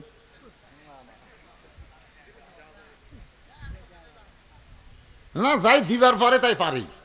ঠিক কেন বলেন? যদি আমার জাহাঙ্গীর ভাই নাকি না সাজু সাহেব যদি পারে সিমেন্ট কিছু আল্লাহর হস্তে, আল্লাহ তাকে বরকত দিয়ে দিবে। আল্লাহুম্মা আমিন। জব্দুল সোনার মৃত জব্দুল সোনার স্ত্রী কোরআন শরীফ বাবদ 500 টাকা দান করেছে। আল্লাহ স্বামীর কবরকে জান্নাতের টুকরা বানান। আল্লাহুম্মা আমিন। সাহারা বেগম আমার একজন মা 1050 টাকা করছে দান। 2টা কোরআন আর একটা 50 টাকা দান। আল্লাহ সাহারা মায়ের দানকে আল্লাহ আপনি কবুল করেন। আল্লাহুম্মা আমিন। কবুল করো, কবুল করো। মোদের কামনা দানকারীকে দিবেন জান্নাত, আল্লাহ নিরাশ করবেন না। আলহাজ মোহাম্মদ গোলাম মোস্তফা তালুকদার কি দিছে? লিল্লাহে তাকবীর। আলহাজ মোহাম্মদ গোলাম মোস্তফা তালুকদার সাহেব 15,000 টাকা ধরে বলেন মারহাবা। আচ্ছা, আমার ভাই মোর্শেদ, ও যখন ওয়াজ করলো তখন একজন 15,000 দিল, সেটা কে? তাহলে দুটা পাওয়া গেল, 4টার মধ্যে 2টা পাওয়া গেছে। তাহলে সহসভাপতি 4 জনের নাম আছে, তারপর 2 জনও পাওয়া গেছে। আলহাজ মোহাম্মদ শহীদুল আলম তালুকদার বিদ্যুৎ, এই যে কিছুক্ষণ আগে একজন করলো না, কারেন্ট আসে কিন্তু থাকে না, বিদ্যুৎ হয়তো আসে, এখন নাই। শহীদুল আলম তালুকদার বিদ্যুৎ ভাই। জনাব পারভেজ সর্দার, জনাব মোহাম্মদ পারভেজ সর্দার, উনি 15। আবুল কালাম আজাদ চৌধুরী, এই চৌধুরী সাহেব নাই, এত রাত জেগে শোনা লাগবে চৌধুরী। আজকের মাহফিলের প্রধান অতিথি জনাব মাসুদ রানা, থাকি না। চেয়ারম্যান সাহেব না আসলেও ওনার দান পাওয়া যাবে ইনশাল্লাহ। নিচে কয়েকজনের নাম আছে, জহুরুল ইসলাম তালুকদার, জনাব মোহাম্মদ আহসান হাবিব লিটন, আলহাজ মোহাম্মদ আবু হেনা তালুকদার, আলহাজ মোহাম্মদ খাজামুদ্দিন মন্ডল, মাশাল্লাহ। জহুরুল ইসলাম তালুকদার সাহেব 6,000। 6,000 এটা কি সাইজা দাম? না না, 7,000 দিলে বোঝা গেল 7টা জাহান্নামতে বাঁচবার চাই, 8,000 টাকা দিলে 8টা জান্নাত পাওয়ার চাই, 10,000 টাকা দিলে আশার মহার সারা সাথে যাবি, 5 দিলে 5 ওয়াক্ত নামাজ হবে, কিন্তু 6 কিভাবে হয়? না, আমরা বহুদিন হলো ওয়াজ করি, 6-এর কোনো দান পাওয়া যায় না, 5, 10, 15 এরকম। তো যাক, কি বুঝা দিয়েছে আল্লাহ ভালো জানে। আপনাদের মধ্যে এমন কোনো আল্লাহর বান্দা পেলাম না 10টা বস্তা সিমেন্ট। কে ভাই, এরা সব কোন এলাকার লোক রে? না আদায় যদি আগে হয়, কিংবা আদায় আপনারা এমনি দেন, তাহলে খামাকে ওয়াজ বাদ দেয়, এরকম মাহফিল ভাঙ্গার কি দরকার? যে সুন্দরভাবে মাহফিলের চাপ ছিল, বসান যাচ্ছিল না, আর একটু আদায় শুরু করলে ফাঁক হয়ে গেল।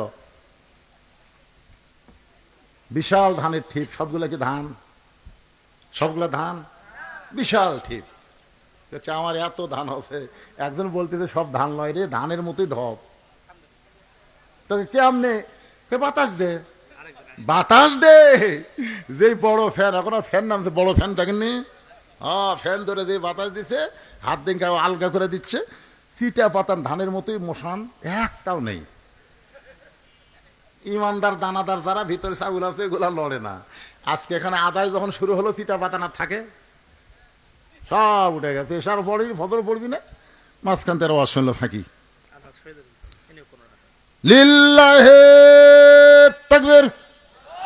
আলহাজ শহীদুল ইসলাম তালুকদার বিদ্যুৎ 15,000 টাকা করে বলেন মারহাবা। 4টার মধ্যে 3টা 15,000 পাওয়া গেল। একটা খালি চৌধুরী সাহেবের পদ্দুর বাড়ি। কোনটা? তো এই মাল কথা খায় না কেন? কোন কয় হাজার? 15? তাই আমার অসুবিধা নেই, তাহলে আর 5 দিয়ে এই 3টার উপর তুলি। হচ্ছে আমার অসুবিধা নেই, তার মানে ওই 15 করে আছে, ওর উপর দেওয়ার পারবি না। আমি 20 করলাম, তো 20 দিয়ে সবার উপর থাক। কি কন চৌধুরী সাহেব? আলহামদুলিল্লাহ। কোন লিল্লাহে তাকবীর। আবুল কালাম আজাদ চৌধুরী সাহেব 20,000 টাকা ধরে বলেন মারহাবা। আলহাজ মোহাম্মদ সরওয়ার জাহান তালুকদার সভাপতি, এটা কেডা? আপনি তো সবার উপর আপনার নাম আছে বারে।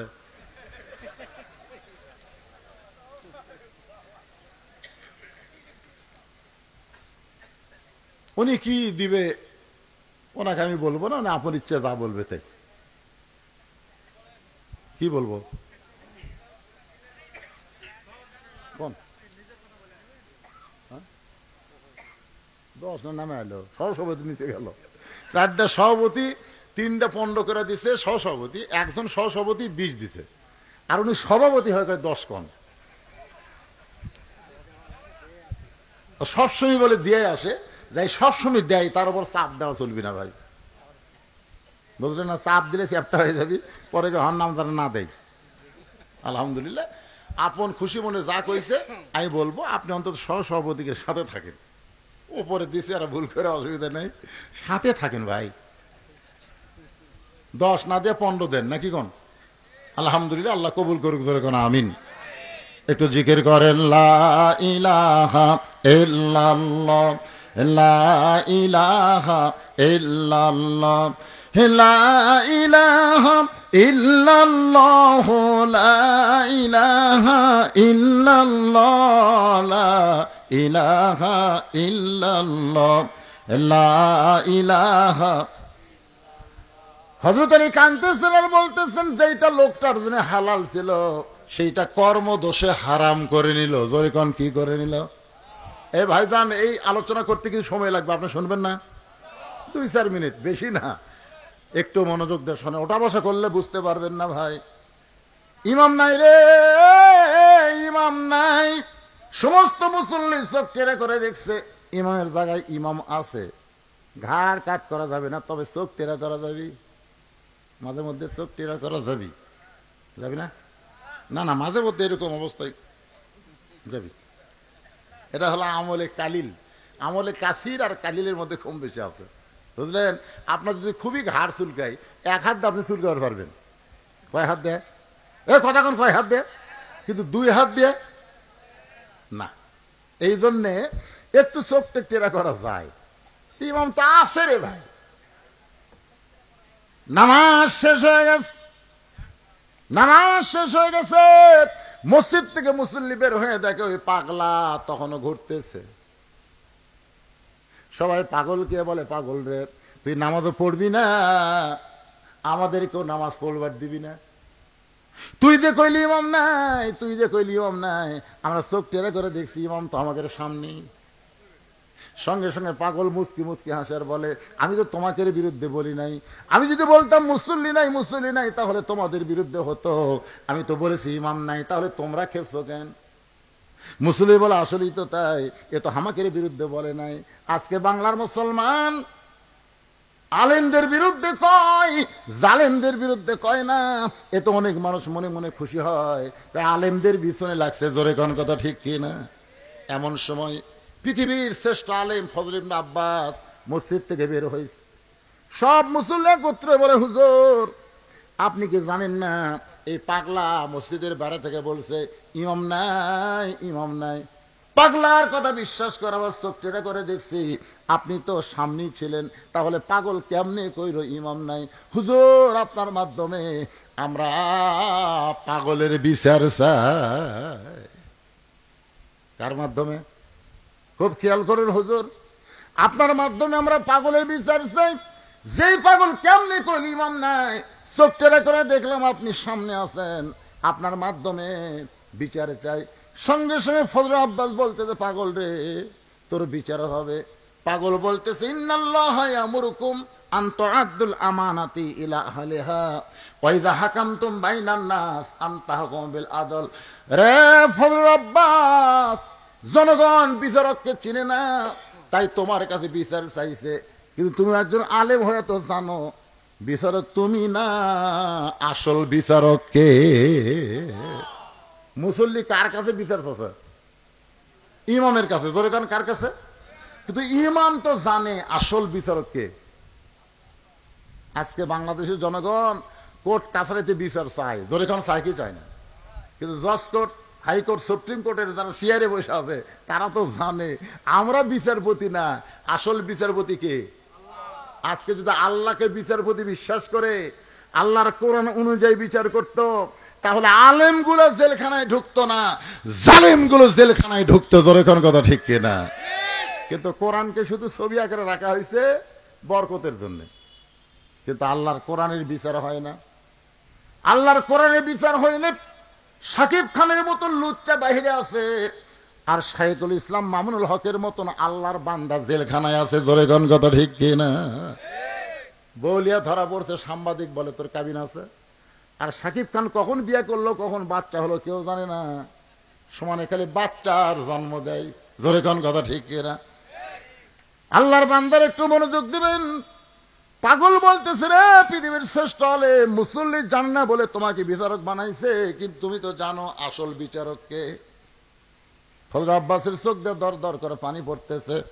সমস্ত মুসল্লি বলে, হুজুর আপনার কাছে বিচার চাইলাম, আমরা সাক্ষী, চোখ তেরা করে দেখছি আপনি সামনে আছেন, তাহলে বিচার না কইরা পাগলের আপনি কেন কাঁদতেছেন? সঙ্গে সঙ্গে ইমাম কান্দে বলে, রে মুসল্লি, পাগল ঠিকই কইছে, পাগল ভুল কয় নাই, বরং পাগল ঠিক কইছে। মুসল্লি বলে, কেমনে ঠিক? পাগল যখন কইছি ইমাম নাই, তখন আমরা চোখ টেরা করে দেখছি আপনি আমাদের সামনে আছেন, তাহলে পাগল কেমনে ঠিক কইলো আপনি আমাদের বুঝাইয়া দেন। এবার পাগল দৌড় মারি আর বলে, রে ইমাম, আসল কথা বলে তুমি ধরা পড়েছ। হযরত আব্বাস যে কথা বলছে এটা নকল না আসল? জোরে কান, কি কথা? হক কথা বলে তুমি ধরা পড়েছ। সমস্ত মুসল্লি বলে, হুজুর পাগল কেমনে ঠিক কইলে একটু আমাদের বুঝাইয়া দেন। আব্বাস বলতেছে, তাহলে শোনো, জোহরের ফরজ কয় রাকাত? জোরে কোন কয় রাকাত? 4 রাকাত। ইমামতি করে কয় রাকাতের? 4 রাকাতের। আমার কথাকে আপনারা বুঝতে পারতেছেন না? জোহরের ফরজ নামাজ কয় রাকাত? হযরত আব্বাস বলতেছে, 4 রাকাত নামাজের নিয়ত করলাম, 1 রাকাত নামাজ আমি ছিলাম, 2 রাকাত নামাজ আমি ছিলাম, কিন্তু 3 রাকাত নামাজে আমার ভিতরে আমি ছিলাম না। 4 রাকাত নামাজ আবার আমি ছিলাম, 4 রাকাত নামাজে আমি ছিলাম, 1 রাকাত নামাজে আমি ছিলাম, 2 রাকাত নামাজে আমি ছিলাম, কিন্তু 3 রাকাত নামাজে আমার ভিতরে আমি ছিলাম না। আমার ভিতরে আমি যখন নাই, তখন পাগল লোকমা দিছে, ইমাম নাই রে, ইমাম নাই। আমি আবার আমার ভিতরে এসে আমি নামাজ আদায় করে সালাম ফিরা। বুঝানোর জন্য বলতে যে, ভাইজান, শুধু দেহ নিয়ে মসজিদের মধ্যে গেলে হবে না, মনটাও দেহের মধ্যে রাখতে হবে। মন আর দেহ একত্র করে যদি মোতাওয়াজ্জা হবার পারেন, আপনার নেটওয়ার্ক ক্লিয়ার হবে। আমরা অনেক সময় মোবাইল করে আর বলি, নেট নাই, কি নাই, নেট নাই, দরকার কি নাই, টাওয়ার নেই, টাওয়ার টাওয়ার টাওয়ার নেই, তার মানে কি নেটওয়ার্ক ক্লিয়ার নেই। কথা হতে ফটফট ফটফট ফট করে, মাঝে মধ্যে আবার কথাই হয় না, টাওয়ার নাই। আমরা যারা নামাজ পড়ি মসজিদ, ওই মসজিদ কাবার দিক করে তৈরি করা হয়েছে। ওই কাবার কাছে রাসূল যখন মেরাজ করে আসলেন, কাবা তাওয়াফ করার সময় বললেন, সাহাবীরা রে, কাবা দেখতেছো তার উপর ফাঁকা, কিন্তু আসলে ফাঁকা না, এ কাবা বরাবর আর একটা ঘর আছে, যে ঘরের নাম হলো বাইতুল মামুর। বাইতুল মামুর বরাবর আল্লাহর আরশ রয়েছে, যে আরশ আমার আল্লাহ তাআলা বসে আছেন। বাংলাদেশের মসজিদে নামাজ নিয়ত করলেন, ওই মসজিদটা কাবার ভিতর দিয়া বাইতুল মামুর দিয়ে আল্লাহর আরশ পর্যন্ত আপনাকে পৌঁছায়া দিবে। সুবহানাল্লাহ কোন। নামাজ, এই নামাজের জন্য রাসূল এত কষ্ট করেছেন। জীবনের শেষ পর্যন্ত রাসূল নামাজ আদায় করেছেন জামাতে। যেই জামাতে রাসূল পারলেন না, আবু বকর রাদিয়াল্লাহু ইমামতি করলেন। মা আয়েশা রুয়াত উপরে মাথা রেখে রাসূল কান্দের বলে, আল্লাহ, যা চাইছিলাম নিজের চোখে দেখলাম। আয়েশা বলে, রাসূলুল্লাহ, এই মুহূর্তে আপনি কাঁদতেছেন। রাসূল বলে, আফসোসের নয়, বড় আনন্দের। এই জামাতের জন্য এত কষ্ট করেছে আয়েশা, আজকে সেই জামাত কায়েম হয়ে গেল। কিন্তু আমাদের বাংলাদেশে নামাজের ওয়াজ হয়, নামাজ কায়েম হয় না। 564টা মসজিদ বানাইছে, মানুষ মসজিদ দেখার জন্য যায়, কিন্তু ভিতরে ঢুকতে চায় না। সবচাইতে বড় সুন্দর দাওয়াত হলো মানুষকে সমস্ত কাজ থেকে আল্লাহর নামাজের মধ্যে শামিল করে দেওয়া। জোরে কোন ঠিক কিনা? তাহলে সবচাইতে উত্তম আহ্বান দাওয়াতের কাজ কে করে? মুয়াজ্জিন। জোরে বলেন কে? মুয়াজ্জিনের মাথা উপরে থাকবে না নিচে থাকবে? শুধু মাথা উপরে থাকবে না, আল্লাহ কুদরতে হাত দিয়ে নূরের টুপি পরায় দিবে। সেই মুয়াজ্জিনের সম্মান আমাদের দেশে নাই। কি দাওয়াতের কাজ করবেন ভাই? আল্লাহ পাক আমাদের সবাইকে, অনেক আলোচনা করলাম। আর ফজরের জামাত যদি মিস যায়, রাসূল বলেছেন 2টা জামাত মিস করলে তার মুনাফিক হওয়ার সম্ভাবনা বেশি। একটা হলো ঈশার নামাজ, আর একটা হলো ফজরের নামাজ। এই বেশি রাত করে ওয়াজ করা, আমি এখানে আইছি তো মাগরিবের পরে, তুলে দিবেন 10টায়, ওয়াজ শেষ হয় 12টায়। তারিখ পরিবর্তন আসি, আগে ওয়াজ শেষ। কিন্তু ইচ্ছা করে আপনারা তুলে দিলেন দেরি করে, আমাকে এখন বাধ্য হয়ে 12:30 পার করতে হলে কি করবেন? তো যাই হোক, মাদ্রাসার দিকে সবাই মহব্বত রাখবেন, খেয়াল রাখবেন।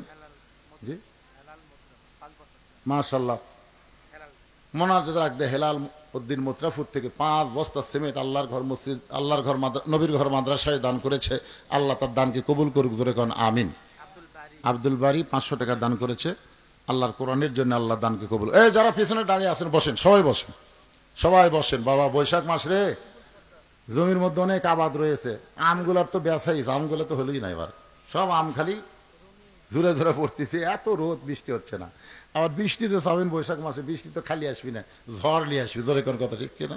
আমরা বৃষ্টিও চাওয়ার পারতেছে না, জমির দিকে ধানের দিকে খেয়াল করে, আবার বৃষ্টি না হলে আমও আটকিছে না, কি করি কোন? তো শরীফুল সর্দার আল্লাহ 400 টাকা দান করেছে, আল্লাহ দানকে কবুল করে, আল্লাহুম্মা আমিন। কি রুমি মেয়ে মানুষ? মেয়ে মানুষ না পুরুষ মানুষ? মেয়ে মানুষ, রুমি